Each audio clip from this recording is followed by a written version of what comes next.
Hi everyone, this is Coach Easy. We're gonna make things easy, and in this video I'll be talking about what we call as stretching.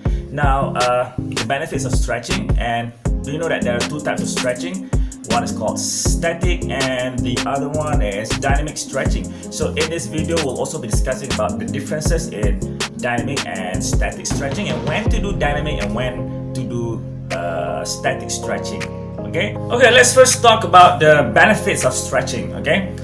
Stretching is actually one of the ways for us to release the muscle before we do any sport activities, and it's good to also do stretching before any sport activities, because when you do stretching you are also warming up your body. Benefit of doing it, the purpose of doing it is to supply more blood to the muscles, and you know that blood carries oxygen, and muscles, they need oxygen to contract and relax during sport activities. So by having more blood flow to the muscles, going to the muscles, we are actually supplying the muscles with enough supply of oxygen, or more supply of oxygen, for them to carry out the sport activities. You start waking up the muscles first by doing warming up and stretching. Simple as that. Okay, so let's discuss about the two types of stretching just now that I mentioned, dynamic and static. Okay, let us talk about dynamic stretching first. Okay, so basically the word dynamic means something, movement. Okay, movement, right? So when we are doing dynamic stretching, it means that we are moving our body parts, the body parts that we wish to stretch, continuously, meaning there should be continuous moving and no pausing during that stretching session. For example, when I keep on moving my arms like this, so this is considered as doing dynamic stretching, because there is no pausing and I keep on moving my arms continuously, to stretch the muscles on my chest area, as well as my shoulder area. But when we come to static stretching, it means, the word static itself means doesn't move. So static stretching is actually stretching parts of the body where it involves pausing of the process. In the process there is pausing, for 2 seconds, 3 seconds, 5 seconds, 10 seconds even. For example, if I famous stretching on the neck, I'm holding this position for 5 seconds. So this is static stretching, because I'm not doing any continuous moving, but in fact I am having a pausing in my stretching here, to stretch these muscles around my neck there. So when to do static, when to do dynamic stretching.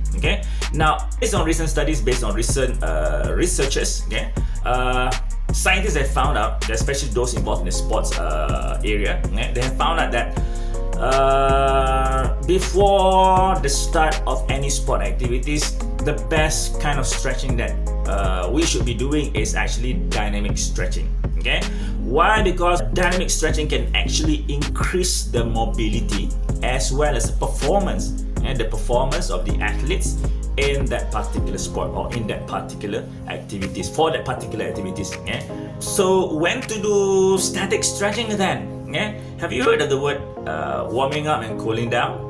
So basically, warming up is when we do dynamic stretching. So that's warming up. Warming up, do dynamic stretching. So do dynamic stretching for your warm-up session. So when to do static stretching then? Have you heard of cooling down?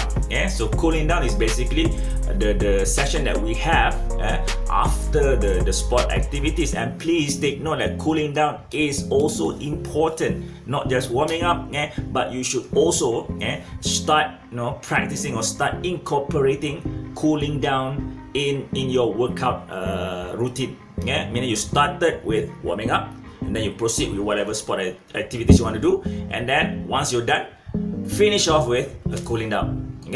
So cooling down is when you're supposed to be doing static stretching. So use static stretching, or do static stretching for your cooling down session. So why we do cooling down at the end of the workout session, or after we have done with our sport workout or sport activities. Okay, all right. Now, when we do sport activities, especially intense workout or intense sport, okay, like sprinting. I always talk about sprinting because I just love sprinting. Okay. So there's a build up of this kind of substance in the muscles which is called lactic acid. Okay, and this lactic acid is actually the culprit that causes muscle fatigue and muscle cramp.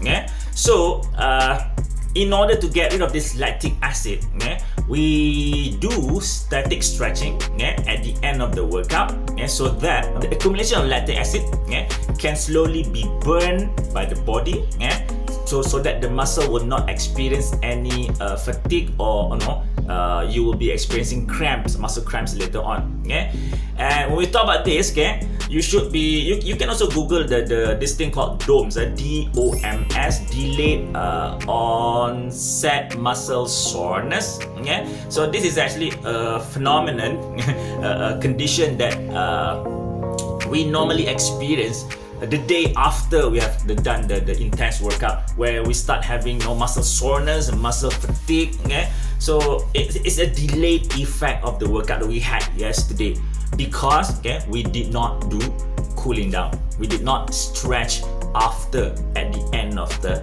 activity or at the end of the workout. Okay, so now you know. Okay, now you know the difference between dynamic stretching, static stretching, when to do dynamic stretching, when to do static stretching, why warming up is important, and why cooling down is also important. Okay, so from now on, okay, so whenever you want to do any sport activities or any workout, okay, please start it off with a dynamic stretching. Okay, show a good example to other people. I mean, like, you by doing that, people are watching you when you work out. You don't notice that, but some people like to watch people and learn from other people. Okay, let's be the people who educate other people indirectly. Okay, so when people see you, starting off the workout session with the dynamic stretching, and then people see you do the